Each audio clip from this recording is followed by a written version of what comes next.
When General Pervez Musharraf seized power 2 years ago, he was hailed as the saviour of a nation on the brink of economic and political collapse. But Pakistan is an Islamic state, and at this grassroots level, there's strong support for the Taliban and bin Laden. And the crowds that cheered the self-appointed president may soon condemn him as a traitor to Islam. The carnage in New York and Washington has raised the struggle to a new level. Pakistan has been extending cooperation to international efforts to combat terrorism in the past and will continue to do so in the future. We will give the Pakistani government a chance to cooperate and to participate as we hunt down those people who committed this unbelievable, despicable act on America. The pressure is now on the action man general. George Bush made an offer he couldn't refuse. Convince the Taliban to hand over Osama bin Laden, or else. It's a dangerous course for Musharraf, who also risks alienating fundamentalist generals within the army's own ranks.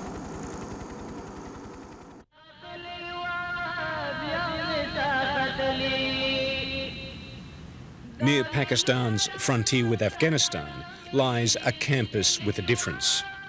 And both the Taliban and Pakistan's military take a keen interest in how its students fare.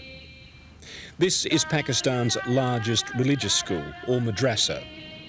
The 2,500 students are recruited from the poor of Pakistan, Afghanistan and beyond.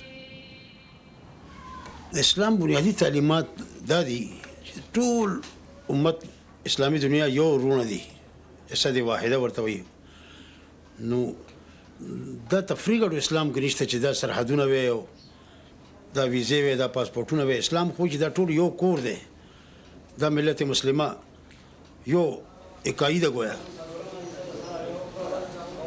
Starting as young as 6, the students here spend 8 years living and learning the ways of fundamentalist Islam. Many of the graduates destined to be cannon fodder for the jihad, or holy war, being waged over the border.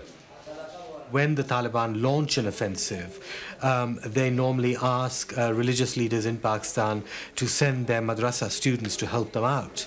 And so you have spurts of maybe 2,000-3,000 young men, boys, going across the border, helping the Taliban out for a specific offensive and then coming back.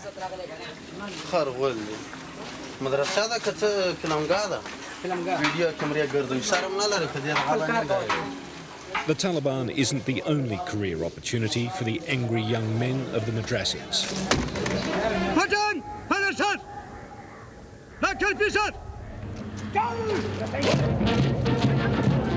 They're also being recruited to the elite ranks of the Pakistan Army Officer Corps.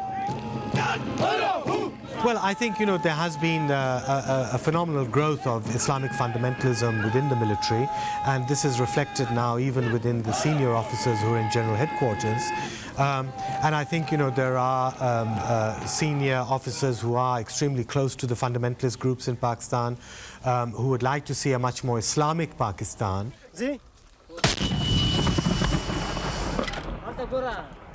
And nowhere is this axis between fundamentalist and military more evident than in Afghanistan.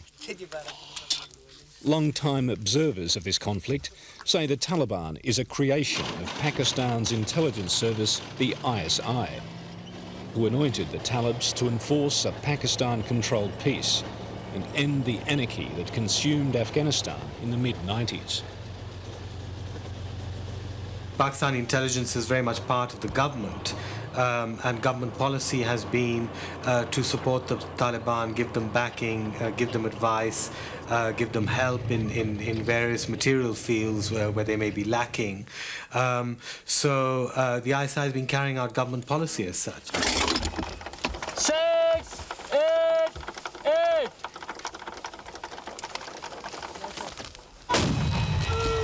1,000 kilometres to the east lies another battlefield, Kashmir.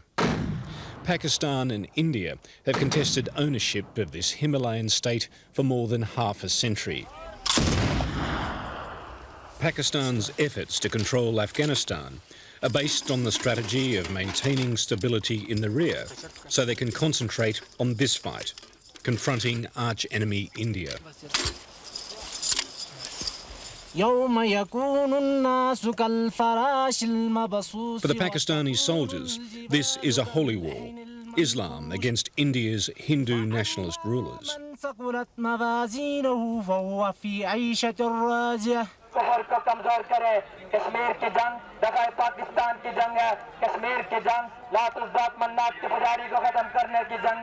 This brand of fundamentalism, with Madrassas students fighting holy wars in Afghanistan and Kashmir, has also taken hold inside Pakistan itself.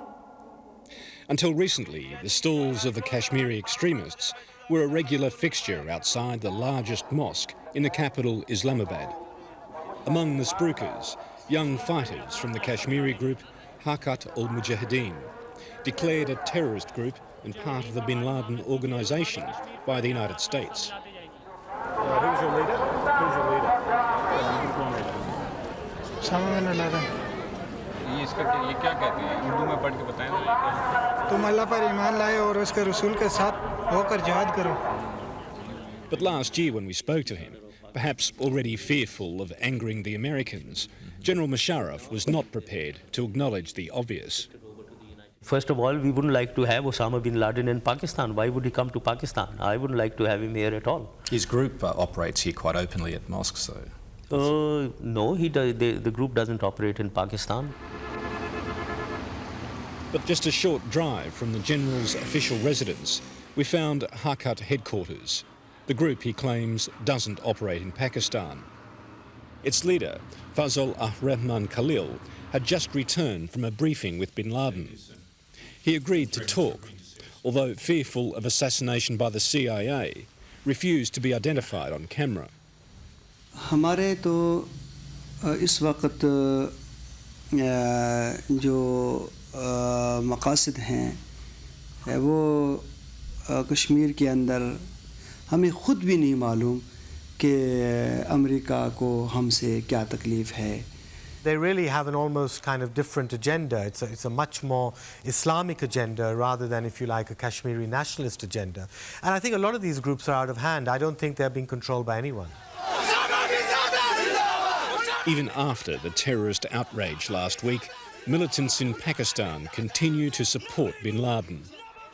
The dilemma for Musharraf is whether he can afford to openly move against Islamic extremists without alienating crucial supporters in his own government. Shortly after seizing power, Musharraf and his generals gathered to pray. He once told me that he's not a particularly religious man, a curious admission for the leader of an Islamic state. But now, with the military might of the United States trained on his neighbourhood, Pervez Musharraf may well be seeking some divine guidance.